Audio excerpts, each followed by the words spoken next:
Ассалаумағалейкум, құрметті жасанды интеллект және интернетпен ақша табу құпиялары курсының қатысушысы. Бүгін біз сіздермен екінші сабақты өтетін боламыз. Екінші сабақ тақырыбы бізде жасанды интеллект және интернеттегі іздеу жүйелері. Біз өткен сабақта, промо сабақта жалпы индустриялық революциялардың қалай орын алғандығын және оның үшінші индустриялық революция осы компьютер және интернеттің пайда болғандығын сіздерге айтып көрсеттік. Және жасанды интеллект бұл жаңадан пайда бола қалған бір ерекше технология емес, бұл негізі интернетпен тығыз байланысты технология екендігін айтып түсіндірген болатынбыз. Енді бүгінгі сабақта мен сіздерге жалпы осы жасанды интеллекттің ең маңызды функцияларының бірі жалпы іздеу жүйелері жөнінде түсіндіретін боламын. Бұл қалай пайда болды, бұны кім жасады, және де бұл не үшін пайда болды, және бұның бүкіл адамзатқа тигізген пайдасы қандай, және бұнымен мен қалай ақша таптым, және сіздер қалай ақша таба аласыздар. Жалпы осы жөнінде өте пайдалы білімдерді бүгін беретін боламын. Сол себепті өте мұқият болыңыздар, құрметті білім алушылар. Жалпы интернетпен тығыз байланысты деп айттық. Сол себепті біз ең әуелі осы интернетке байланысты ақпаратты білейік. Енді ол аса қатты қиын нәрсе емес. Оны өздеріңізді интернетке жаза қалсаңыздар, мәселен, ақпарат шығарып береді. Міне, 1938 жылы неміс инженері Конрад Цузе, 35 жылы Берлин политехникалық институтын аяқтағаннан кейін өзінің алғашқы есептеуіш машинасын ойлап тапты дейді. Ол Z1 деп аталған. Ал интернет 29 қазан күні 1969 жылы ашылған. Ол кезде Калифорния университеті Лос-Анджелес қаласындағы және Стэнфорд зерттеу институты арасында байланыс жасалып, яғни интернеттің алғашқы моделі ARPANET пайда болған. Міне осы пайда болғаннан кейін барып, құрметті достар, ең маңызды интернеттің функцияларының бірі іздеу жүйесі пайда бола бастады. Іздеу жүйесі дегенде, міне өздеріңіз көріп тұрғандай, біздің ойымызға бірден Google келеді. Өйткені Google'ды біз күн сайын қолданамыз. Дәл қазір мәселен бірінші білімді беру үшін сіздерге мен осы Google'ды қолдандым. Бұның өзі бір мысал.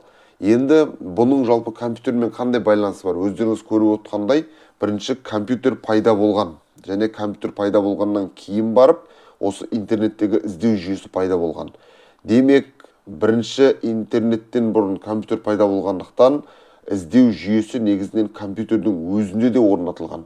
Яғни бұның барлығы да жалпы не үшін қажет болды дейтін болсақ, мына бұған дейін адамдар жасап келе жатқан жұмыстарды, яғни ақпаратты өңдеу, ақпараттарды жинақтау және ақпараттарды жеткізу, сонымен қатар мәселен әртүрлі компаниялардың бухгалтериялық кіріс шығыстарын есептеу, мемлекеттің жалпы әртүрлі іс-қағаздарын жүргізу тұрғысынан автоматтандыру, яғни адамның жұмысын жеңілдету деген принцип тұрғысынан жұмыс істелген. Өткен жолы айтқанымдай, индустриялық революциялардың барлығы солай болып отырған.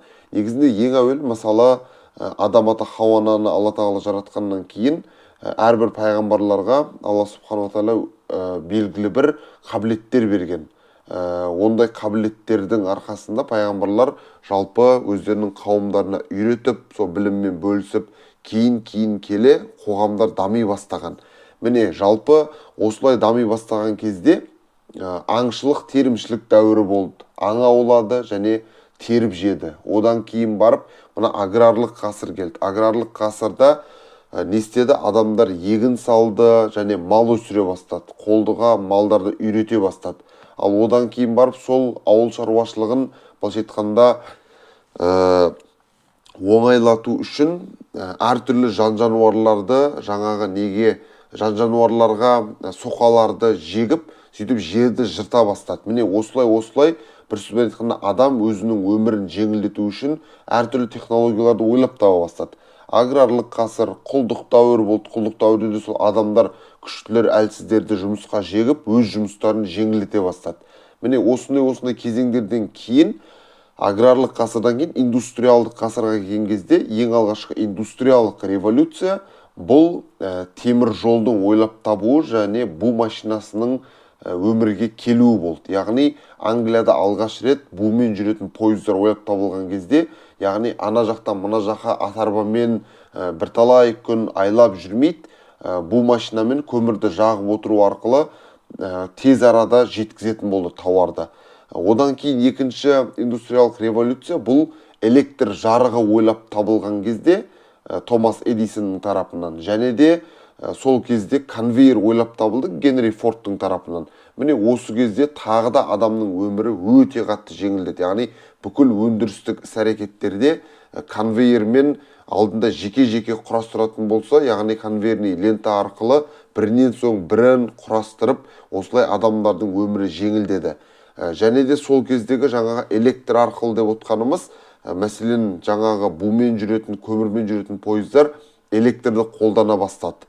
Түсініп тұрсыздар ғой, міне осылай дамып келіп, үшінші революция бұл компьютер пайда болды. Компьютер пайда болған кезде, міне дәл осы кезде жаңағы айтып өткендей есептеу керек, ақпаратты жинақтау керек, және де ең бастысы солардың барлығын енді осы есептеуіш машиналар, яғни компьютерлер жасай бастады. Енді осы ақпаратты жинақтау, ақпаратты өңдеу үшін ойлап табылған машинаның ішінде ең маңызды нәрсе не болды?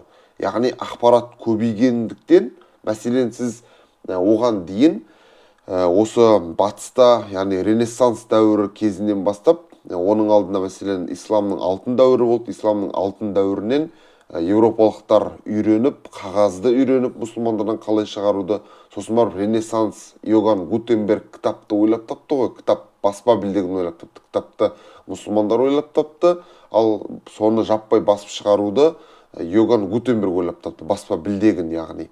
Сол баспа білдегін ойлап тапқаннан кейін Иоганн Гутенберг сол барлығы кітапханалар жасалып, сол кітапханаларда кітаптар тұратын болды. Яғни ол жерден ақпарат іздеген адам не істейтін еді? Әр кітапты ашып, жеке-жеке парақтап отырып қарайтын еді. Осылай оқу білімге ұмтылды.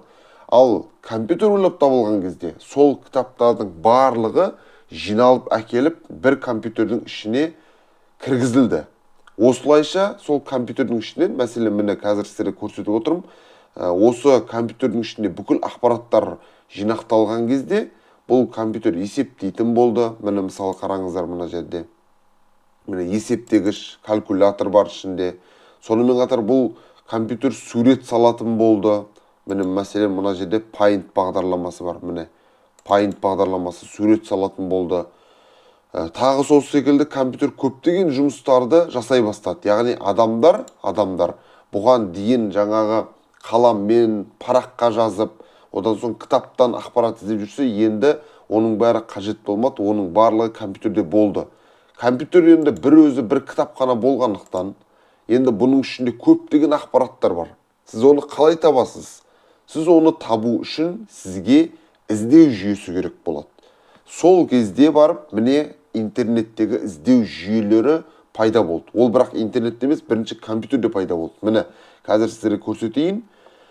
Мына жерде міне поиск деп тұр, көріп тұрсыздар ғой, іздеу деп тұр. Яғни бұл интернетте емес. Міне интернетті алып тастайық, мәселен.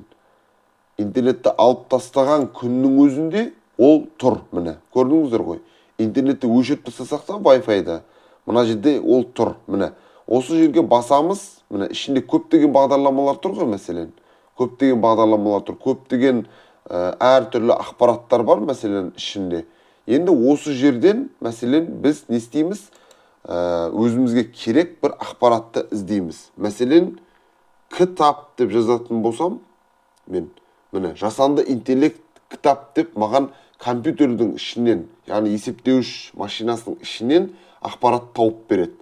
Бұл деген сөз, яғни адамның өмірін тағы бір жеңілдету. Ақпараттардың ішінен ақтарып, қай жаққа кетті деп әрқайсының ішіне бір кіріп отырмайсыз, жазасыз, сол кезде бірден шығарып береді. Міне, ақпараттарды тиімді табу үшін іздеу жүйелері әуелі компьютердің өзінде пайда болды. Міне көріп тұрғандарыңыздай.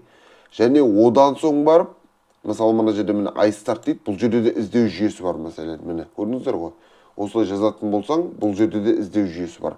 Компьютердің өзінде іздеу жүйесі өте көп, және одан кейін барып дәл осы нәрсені компьютерге кіргізгеннен кейін міне әртүрлі нелерді шығарып жатыр. Маған қазір ұсынып жатыр. Компьютерде пайда болғаннан кейін ол нәрсе интернетте де пайда болды. Интернет пайда болып жаңағы алғаш рет Стэнфорд ғылыми институты мен Калифорния институтының арасында ақпарат алмасқаннан кейін барып ғаламдық, яғни тор пайда болды ғой. World Wide Web дейді, жаһандық тор.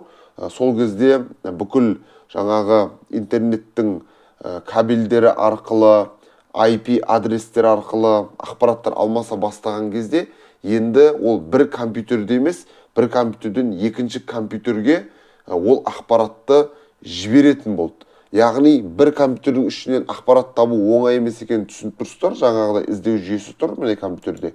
Ал енді ол әртүрлі компьютерлер біріктірілген кезде интернетте ақпараттың көлемі өте көп болды. Тиісінше осы компьютерде алғаш пайда болған ақпаратты іздеуді оңтайландыру жүйесі дәл осы интернетке қолданылды. Және оның ішінде көптеген, мәселен, Yahoo секілді, Ping секілді көптеген жүйелер болды, бірақ соның ішінде ең тиімдісін жасаған ол Google компаниясы болды. Google компаниясының негізін қалаған ол Сергей Брин, Ларри Пейдж есімді екі студент, сол екеуі ең үздігін жасап шығарды, және бұл Google деген негізі 100 деген атауымен шықты компания, бірақ кейін ол Google болып аталып кетті. Және осы іздеу жүйелері, компьютердегі іздеу жүйесі болсын, жаңағы осы мынау Google компаниясына іздеу жүйесі болсын, бұның барлығы да жасанды интеллектке негізделді. Өткенде айтқанымдай, мына компьютердің өзі бұл жасанды интеллект болды. Яғни ақпараттардың барлығын, жаңағы білімнің барлығын, мәселен, бір адам оқиды, ол өзінің миына жинайды ғой. Білім алады, кітап оқиды, білімнің бәрін басыңызға жинайсыз. Тиісінше америкалықтар, батыстың ғалымдары соның барлығын мына компьютерге жинады. Тиісінше компьютер бұл жасанды интеллекттің алғашқы түрі болды. Яғни бір сөзбен айтқанда ақылды. Мына жерге мәселен жаздық, жаңа көрдіңіздер, шығарып берді бізге. Кітап деп жаздық, сол көзі шығарып берді міне. Көрдіңіздер ғой. Бұл жасанды интеллект немене?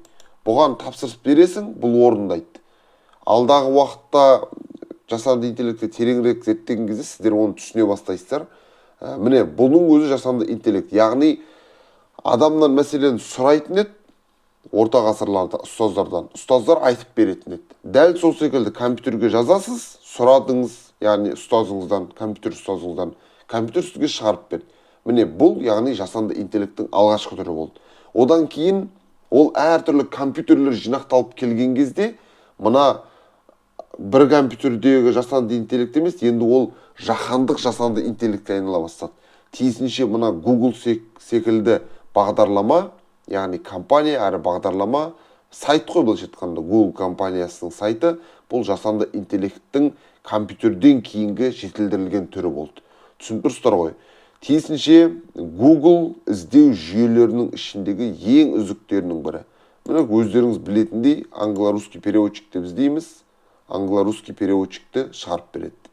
Не нәрсе іздейсіз, соны шығарып береді. Бұл міне яғни жасанды интеллект. Міне осылай түсінулеріңіз қажет. Енді қараңыздар, жасанды интеллект ретінде бұл нәрсе шыққаннан кейін интернетте басқа да жүйелер пайда бола бастады. Интернет былайша айтқанда бүкіл адамзаттың өмірін өзгертті. Ақпарат қолжетімді бола бастады.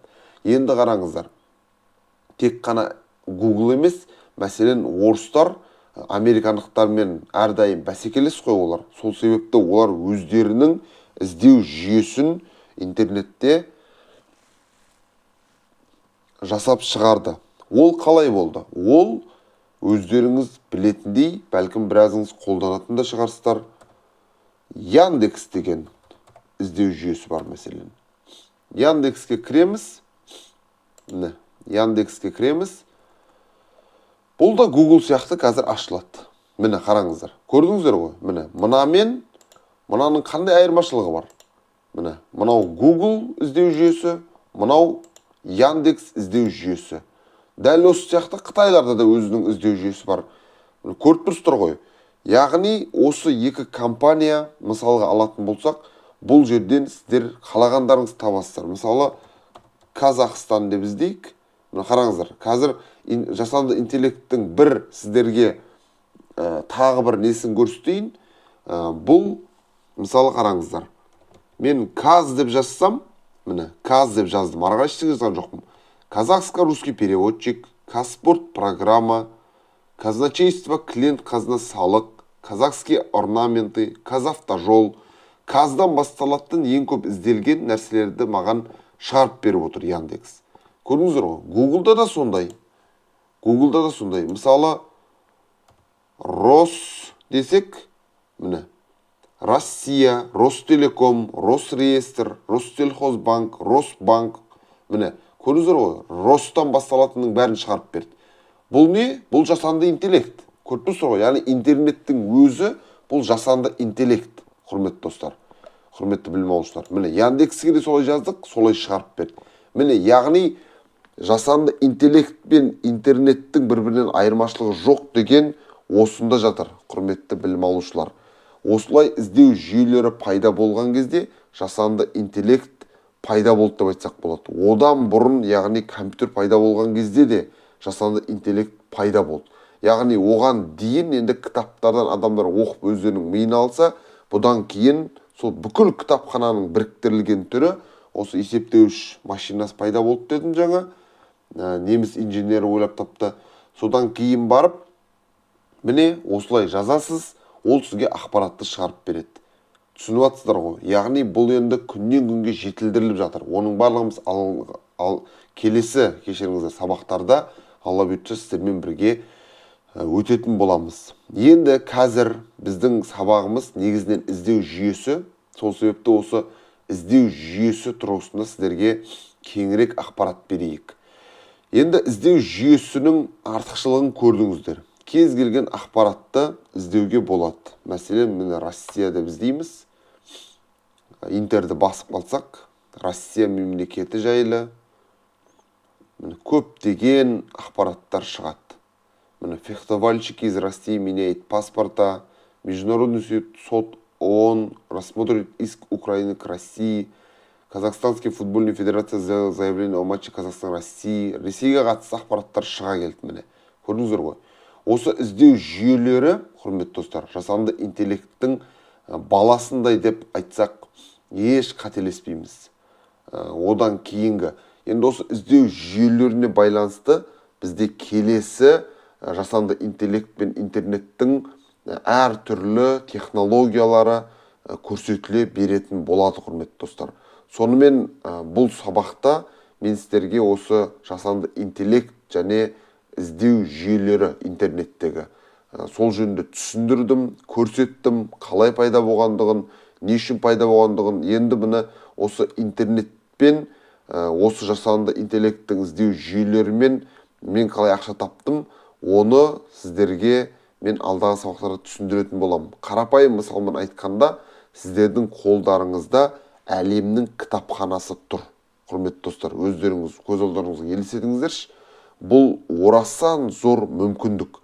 Яғни бұрындары мәселен жаңағы Йоган Гутенберг баспа білдегін ойлап тапқаннан кейін ол баспа білдегімен кітаптар басып шығарып, кітаптар Европада тұрды, мәселен ақш-та тұрды. Егер осы интернетті жаңағы неміс инженері ойлап таппаған болса ғалым, одан кейін оны коммерциализациялап бүкіл әлемге таратпаған болса, онда өкінішке орай біздің қолымызға бұл әлемдік кітапхана келмес еді.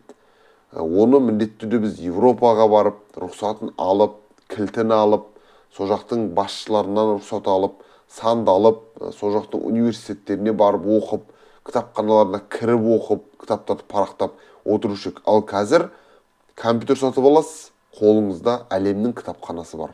Және ол кітапхананың ішінен парақтап отырып керек жоқ. Мына жерге жаза қаласыз, сізге әлемнің кітапханасының кітаптарын шығарып береді. Көрдіңіздер ме? Бұл керемет мүмкіндік. Енді бұдан ақша табудың түрлі жолдары бар. Мәселен соның бірі, сіз өзіңіздің өзіңіздің Google аккаунтыңызды ашыңыз. Мәселен, мені қараңыздар. Мен сіздерге аккаунт Google деп көрсетейін. Ернар Education. Осы жерде мәселен менің аккаунттарым шығады. Міне, менде бір емес, бірнеше аккаунт бар. Көріп тұрсыздар ғой. Мен бұның бәрін неге ашқам? Өйткені мен бұның ішіне ақпараттардың бәрін жинаймын, тиісінше оны бүкіл жаһандық кітапханаға, яғни ғаламторға саламын. Тиісінше керек ақпараттарды менен таба алатын болса, Google-дың авторлары, Google компаниясының Сергей Брин мен Ларри Пейдж менімен ақшасын бөліседі.